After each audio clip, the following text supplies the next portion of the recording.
बयनिसिमबो खुलुमनाय जासिनाय थाबाय। दिनै नैबे 14 चिरां दुवार थावनि रुनिकाटायाव दिनै जोंनि बिटिआरनि चिफ मानगोनां प्रमद बर सारा दिनै पाब्लिकलि जाय समस्याफोर दं बेखौहाय रायलायदों आरो बे रायलायनाया जोंनि थाखाय बा बिटिआरआव गोदान हाबाफारि होननानै जों साननानै लादों। थारमाने आं मैयाबो थादों गोसोआवबो जोंनो सावरायदों अन दा स्पट डिसिसन अन दा स्पट सलुसन नैबे मोनसे मिजिंजों बिथाङा दिनै खामानिखौ मावदों। आं जिनोखि सावरायनाय गोबां दिनै जोंनि ओनसोलाव जायगाफोराव जोङो सहैजोबा 365 डेजआव जोङो बेबायदि दैदेनगिरिखौ नागिरबाबो जोङो मोना आरो क'क्राझाराव थांबाबो रायजो राजा मिथिखागौ जे लोगोआनो मोना।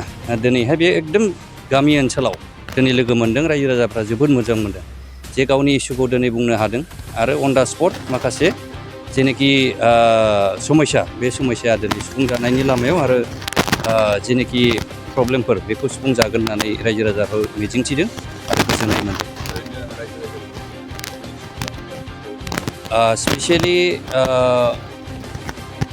बेयावहाय माखासे जेनोखि जोंनि कमिउनिटि गोबां जोंहा सानथालिनिफ्राय लानानै बेवहाय नेपालि ओमफ्राय सुत्रधर राजबंसि गासै आरो मुस्लिमफोर जोंनि बे गासै बिटिआरआव जेसेबां कमिउनिटि दं बिथांमोना दिनै गावबा गाव इसुखौ लानानै दिनैहाय फोरमायफैदों आरो बेफोरनि इसुनि सायावहाय दिनैहाय बांसिन बेस खालामनानै दिनै सावरायनाय जादों। आरो जेनोखि जोंनि बे ओनसोलाव इडुकेसन सिस्टेम जिहेतु बिथाङा इडुकेसनाव बिराद इन्टारेस्टेड बेखौ बांसिन दिनै जेनोखि स्कुलनि समस्या बेयो बांसिन सावरायजानाय जादों आरो लामा दालां बान्दो बेखौथ' जेनोखि गभर्नमेन्ट सिस्टेम बेयाव बानायलांबाय थागोन आरो बानायलांबाय थादों बेखौ नुदों आरो अन दा स्पट माखासे फाइनाल डिसिसनखौ होजानायखौ आं नुदों आरो मोजां मोनदों।